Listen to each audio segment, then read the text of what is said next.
जुई थांब. तुझं काही भान हरपलंय का ग पैशांच्या हवीपोटी? आपली जमीन विकायला निघालीस तू. जुई अगं, ती फक्त जमीन नाहीये आपली. आपल्या नानांची आठवण येते. वावरात एक गिरका घालून आलं की नानांचा हातच पकडून चालतीये असं वाटतंय. आणि काय शिकवलंय ग आपल्याला नानांनी?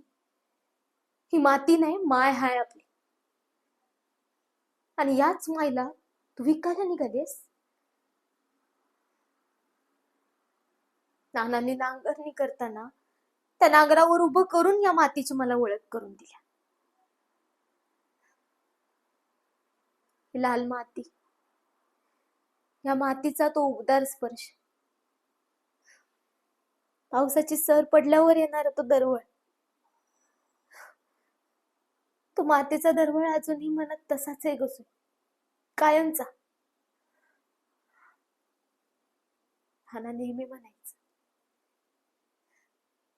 आभाळाची माया आणि मातीची छाया. अजून काय हवंय काय? सांग ना, काय हवंय? आणि असं किती पैसा कमी पडतो ग तुला? तुझं कॉलेज, तुझ्या महागडे कपडे, मोबाईल, मेकअप सगळं करतेय ना मी. तुझी एक गोष्ट लक्षात ठेवायचं, जमीन ही विकायची नसते, तर कसायची असते. आणि राहिला प्रश्न तुझ्या कॉलेजच्या फीचा, तर त्याचं काय करायचं ना ते मी बघते.